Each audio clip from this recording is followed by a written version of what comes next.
ಅಶ್ವಿನಿ ಪುನೀತ್ ರಾಜ್ಕುಮಾರ್ ಅವರ ಬಗ್ಗೆ ಅಸಭ್ಯವಾಗಿ ಪೋಸ್ಟ್ ಹಾಕಿದಂತಹ ಪ್ರಕರಣಕ್ಕೆ ಸಂಬಂಧಪಟ್ಟಂತೆ ಸಾಕಷ್ಟು ವಿರೋಧ ವ್ಯಕ್ತವಾಗ್ತಾ ಇತ್ತು. ಈ ಸಂಬಂಧ ಈಗಾಗಲೇ ಪುನೀತ್ ರಾಜ್ಕುಮಾರ್ ಅಭಿಮಾನಿಗಳು ಸೈಬರ್ ಕ್ರೈಮ್ ಪೊಲೀಸರಿಗೆ ದೂರು ಕೊಟ್ಟಿದ್ದಾರೆ. ಹೋಮ್ ಮಿನಿಸ್ಟರ್ಗೂ ಕೂಡ ದೂರು ಕೊಟ್ಟಿದ್ದಾರೆ. ಈಗ ಈ ಪೋಸ್ಟ್ ಹಾಕಿದ್ಯಾರು, ಈ ಪೋಸ್ಟ್ ಹೇಗೆ ಸೃಷ್ಟಿಯಾಯಿತು ಅನ್ನೋದ್ರ ಬಗ್ಗೆ ನಮ್ಮ ಜೊತೆ ಮಾತಾಡೋದಕ್ಕೆ ಈಗ ಡಾಕ್ಟರ್ ರಾಜ್ಕುಮಾರ್ ಅಭಿಮಾನಿ ಸಂಘಗಳ ಒಕ್ಕೂಟದ ಗೌರವ ಅಧ್ಯಕ್ಷರಾಗಿರುವಂತಹ ಎನ್.ಆರ್. ರಮೇಶ್ ಅವರು, ಜೊತೆಗೆ ಅಣ್ಣವರ ಕುಟುಂಬದ ಆಪ್ತರು, ಅಣ್ಣವರ ಅಪ್ಪಟ ಅಭಿಮಾನಿಯಾಗಿರುವಂತಹ ಎನ್.ಆರ್. ರಮೇಶ್ ಅವರು ನಮ್ಮ ಜೊತೆಲಿದ್ದಾರೆ. ಸೊ ಅವ್ರನ್ನ ಮಾತಾಡ್ಸೋಣ. ಈ ಬೆಳವಣಿಗೆ ಬಗ್ಗೆ ಅವರು ಒಂದಿಷ್ಟು ವಿಚಾರಗಳನ್ನ ಅವರು ನಮ್ಮ ಜೊತೆ ಹಂಚ್ಕೊಳ್ತಾ ಇದ್ದಾರೆ. ಸರ್, ಮೊದಲನೇದಾಗಿ ಈ ಘಟನೆ ಬಗ್ಗೆ ಸರ್ ಸಾಕಷ್ಟು ಗಮನಿಸಿದ್ರೆ 2-3 ದಿನದಿಂದ ತುಂಬಾ ವಿಪರೀತವಾಗಿ ಆಗ್ತಾ ಇರುವಂತಹ ಘಟನೆ. ಈ ಘಟನೆ ಬಗ್ಗೆ ನಿಮ್ಮ ಪ್ರತಿಕ್ರಿಯೆ ಏನು ಸರ್? ಮೊದಲು ಕಳೆದ 3-4 ವರ್ಷಗಳಿಂದ ಇಂತಹ ಪ್ರಕರಣಗಳು, ಅದು ವಿಶೇಷವಾಗಿ ದೊಡ್ಡ ಮನೆ ಕುಟುಂಬದ ಸಂಬಂಧಪಟ್ಟ ಹಾಗೆ ಮಾಡ್ತಾ ಇದ್ದಾರೆ. ಯಾಕಂದರೆ ಕೈಲಾಗದಿರೋರನ್ನು ಮೈ ಪರ್ಚ್ಕೊಂಡು ಅನ್ನೋ ರೀತಿಯಲ್ಲಿ ಈ ರೀತಿ ಕೆಲವೊಂದಷ್ಟು ಜನ ಅಭಿಮಾನಿಗಳು ಮಾಡ್ತಾಯಿದ್ದು, ಬೇರೆ ಬೇರೆ ನಟರ ಅಭಿಮಾನಿಗಳ ಹೆಸರಿನಲ್ಲಿ ಮಾಡ್ತಾ ಇರೋವಂಥದ್ದು. ಯಾರ ಹೆಸರಿನಲ್ಲಿ ಅಭಿಮಾನಿಗಳು ಮಾಡ್ತಾರೆ ಅಂಥ ನಟರು ಅಥವಾ ನಟಿಯರು ಅಂಥ ಅಭಿಮಾನಿಗಳಿಗೆ ಕರೆದು ಬುದ್ಧಿವಾದ ಹೇಳುವಂಥ ಕೆಲಸ ಮಾಡಿದಿದ್ರೆ ಈ ರೀತಿಯ ಪ್ರಕರಣಗಳು ಪುನರಾವರ್ತನೆ ಆಗ್ತಾ ಇರಲಿಲ್ಲ. ಅದರಲ್ಲಿ ವಿಶೇಷವಾಗಿ ಇತ್ತೀಚೆಗೆ ಅಶ್ವಿನಿ ಪುನೀತ್ ರಾಜ್ಕುಮಾರ್ ಅವರ ಸಂಬಂಧಪಟ್ಟ ಹಾಗೆ ತುಂಬ ಅಶ್ಲೀಲವಾದಂಥ ಮತ್ತು ಅಸಭ್ಯವಾದಂಥ ಪದಗಳನ್ನು ಬಳಸಿ ಪೋಸ್ಟ್ಗಳನ್ನು ಮಾಡಿರ್ತಕ್ಕಂಥದ್ದು. ಆದರೆ ಒಬ್ಬ ಗಂಡ ತೀರ್ಕೊಂಡ ಅಂತಂದರೆ ಆ ಹೆಣ್ಣುಮಗಳು ಇಲ್ಲಿ ಕೆಟ್ಟ ಇದು ಅಂದರೆ ಅವರು ಯಾವುದು ದುರಾದೃಷ್ಟದ ಸಂಕೇತ ಅನ್ನೋದು ಇವರೇನು ತೋರಿಸ್ತಾರೆ. ಸ್ವತಃ ಇವರು ಏನು ಹೇಳಿದ್ದಾರೆ, ಗಜಸೇನೆ ಅನ್ನೋ ಹೆಸರಿನಲ್ಲಿ ಮಾಡಿದ್ದಾರೆ.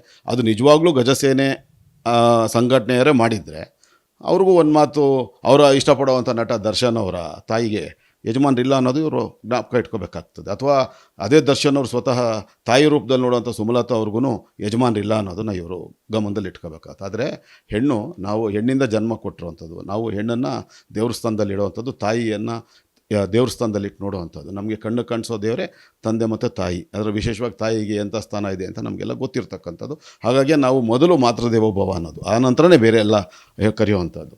ಆದರೆ ಎಲ್ಲೋ ಒಂದು ಕಡೆ ಇದು ಕೂಡ ಇವರು ನಿಜವಾಗ್ಲೂ ಎಲ್ಲೋ ಒಂದು ಕಡೆ ದರ್ಶನ್ ಅಭಿಮಾನಿನ ಅನ್ನೋದು ಎಲ್ಲೋ ಒಂದು ಕಡೆ ನಮಗೂ ಕೂಡ ಅನುಮಾನ ಮೂಡ್ತಾ ಇತ್ತು.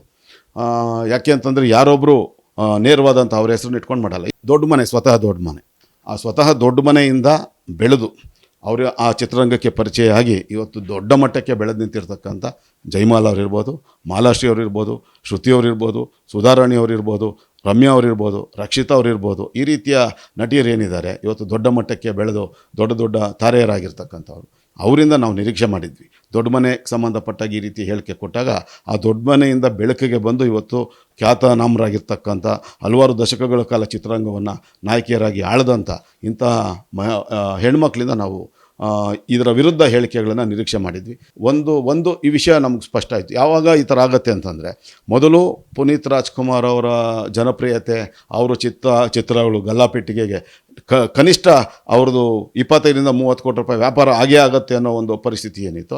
ಆ ಸಂದರ್ಭದಲ್ಲಿ ಅದನ್ನು ತಡ್ಕೊಳ್ಳೋಕ್ಕಾಗದೆ ಕೆಲವೊಂದಷ್ಟು ಜನ ಮಾಡೋರು ಫೇಕ್ ಐಡಿಗಳಿಗೆ ಸಂಬಂಧಪಟ್ಟಾಗ. ಅದೇ ರೀತಿ ಪುನೀತ್ ರಾಜ್ಕುಮಾರ್ ಅವರು ನಮ್ಮನ್ನು ಅಗಲಿದ ನಂತರ ಅವರ ಜನಪ್ರಿಯತೆ ಇಡೀ ವಿಶ್ವಕ್ಕೆ ಪರಿಚಯ ಆಯಿತು. 30 ಲಕ್ಷಕ್ಕೂ ಹೆಚ್ಚು ಜನ ಅವರು ತೀರ್ಕೊಂಡಂಥ ಅಂತಿಮ ದರ್ಶನ ಮಾಡಿರೋವಂಥದ್ದು. ಕೇವಲ 1 ವರ್ಷಗಳ ಅವಧಿಯಲ್ಲಿ 42 ಲಕ್ಷಕ್ಕೂ ಹೆಚ್ಚು ಜನ ಆ ಸಮಾಧಿಗೆ ಭೇಟಿ ಕೊಟ್ಟಿರೋವಂಥದ್ದು. ಇದನ್ನೆಲ್ಲ ತಡ್ಕೊಳ್ಳೋಕ್ಕಾಗದೆ ಇದೇ ದರ್ಶನ್ ಅಭಿಮಾನಿಗಳ ಹೆಸರಿನಲ್ಲಿ ಇದು ನಾವೆಲ್ಲೋ ಆವಾಗ ನಾವು ಸ್ಪಷ್ಟವಾಗಿ ಹೇಳಿದ್ವಿ, ಸ್ವತಃ ದರ್ಶನ್ ಅವ್ರ ಗಮನಕ್ಕೆ ಇದು ಬಂದಿರೋದಿಲ್ಲ ಅಂತ ನಾವು ಅಂದ್ಕೊಳ್ತೀವಿ ಅಂತ ಹೇಳಿದ್ವಿ. ಅವ್ರ ಅಭಿಮಾನಿಗಳ ಹೆಸರಲ್ಲಿ ಎಷ್ಟು ವಿಕೃತವಾದಂಥ ಪೋಸ್ಟ್ಗಳನ್ನು ಹಾಕಿದ್ರು ಅಂತಂದರೆ, ಇವರೆಲ್ಲ ಏನು ಅಂದ್ಕೊಂಬಿಟ್ಟಿದ್ರು, ಪುನೀತ್ ರಾಜ್ಕುಮಾರ್ ಅವರು ಹೋದ ತಕ್ಷಣ ದೊಡ್ಡ ಮನೆ ಇದು ಮುಗೀತು ಅಂತ. ಆದರೆ ಈ ಮುಟ್ಟಾಳ್ರಿಗೆ ಗೊತ್ತಿಲ್ಲ, ಡಾಕ್ಟರ್ ರಾಜ್ಕುಮಾರ್ ಅವರು ಈ ಶತಮಾನ ಅಲ್ಲ, ಈ ಯುಗ ಕೊಂಡಂಥ ಮಹಾಪುರುಷ. ಹಾಗಾಗಿ ಇಡೀ ಕರ್ನಾಟಕ ರಾಜ್ಯದ 2300 ವರ್ಷಗಳ ಇತಿಹಾಸದಲ್ಲಿ ಡಾಕ್ಟರ್ ರಾಜ್ಕುಮಾರ್ ಅವರಷ್ಟು ಜನಪ್ರಿಯತೆ ಪಡೆದಂಥ ಇನ್ನೊಬ್ಬ ವ್ಯಕ್ತಿಯನ್ನು ಯಾರೂ ನೋಡಲಿಕ್ಕೆ ಸಾಧ್ಯ ಇಲ್ಲ, ನೋಡಲೂ ಇಲ್ಲ, ಮುಂದೆ ಕೇಳಲೂ ಇಲ್ಲ. ಆದರೆ ಅಂಥ ಒಂದು ದೊಡ್ಡ ಮನೆ ಕುಟುಂಬ ಇನ್ನೂ ಸಾವಿರಾರು ವರ್ಷಗಳ ಕಾಲ ಅದು ಜೀವಂತವಾಗಿರ್ತದೆ. 1954ರಲ್ಲಿ ಚಿತ್ರರಂಗಕ್ಕೆ ಪರಿಚಯ ಆದಂಥ ಡಾಕ್ಟರ್ ರಾಜ್ಕುಮಾರ್ ಅವರು ಒಟ್ಟು 6 ತಲೆಮಾರುಗಳನ್ನು ನೋಡಿದ್ದಾರೆ. ಅವರ ಚಿತ್ರಜೀವನದ ಅವಧಿಯಲ್ಲಿ 6 ತಲೆಮಾರುಗಳಲ್ಲಿ ಕೂಡ ಅವರೇ ನಂಬರ್ 1.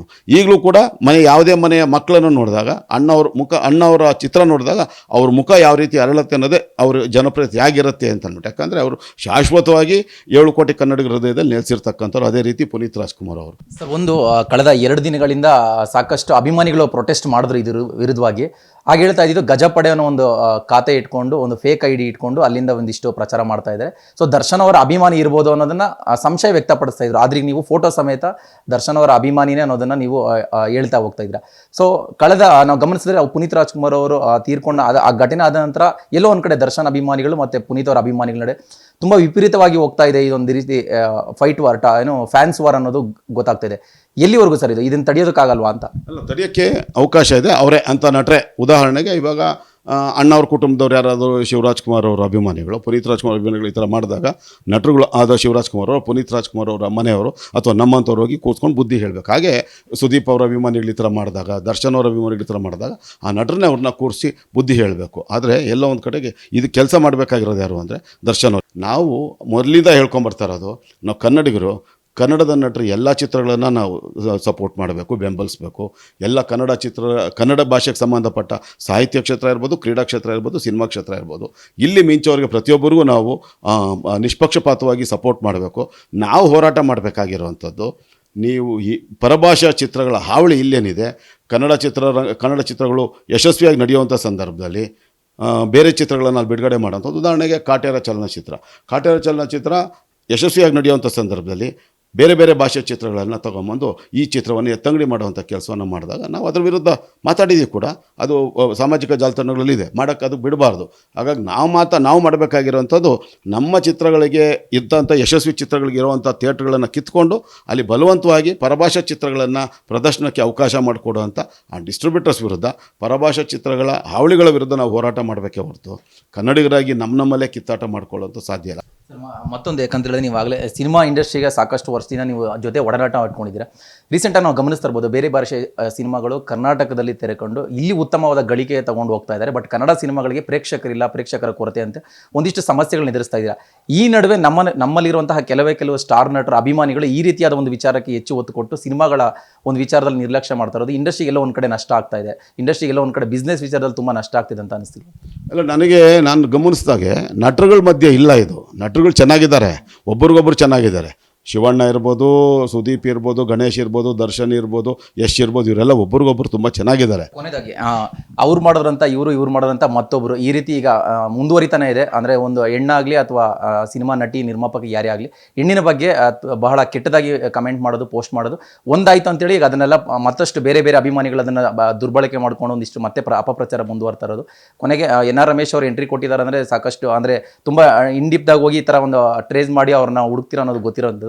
ಕೊನೆಯದಾಗಿ ಅಭಿಮಾನಿಗಳಿಗೆ ಅಥವಾ ಈ ರೀತಿ ಮಾಡ್ತಾ ಹೋಗ್ತಾ ಇರುವಂಥ ಇನ್ನಷ್ಟು ಕಿಡಿಗೇಡಿಲಿ ಅಂತ ಅವ್ರಿಗೆ ಏನು ಹೇಳೋಕ್ಕೆ ಇಷ್ಟಪಡ್ತೀರಾ? ಒಂದು ಅಶ್ವಿನಿ ಪುನೀತ್ ರಾಜ್ಕುಮಾರ್ ಅವರು ನಿಜಕ್ಕೂ ದೊಡ್ಡ ಮನೆ ಸೊಸೆ ಅನ್ನೋದಕ್ಕಲ್ಲ, ಆ ರೀತಿ ಆ ಹೆಣ್ಮಗಳು ಕಳೆದ 2.5 ವರ್ಷಗಳಿಂದ ಅವ್ರು ನಡ್ಕೊಳ್ತಾ ಇರೋಂಥ ರೀತಿ ನೋಡಿದ್ರೇ ಗೊತ್ತಾಗುತ್ತೆ ಯಾವ ರೀತಿ ಒಂದು ಹೆಣ್ಮಗಳು ಇರಬೇಕು ಅನ್ನೋದನ್ನು.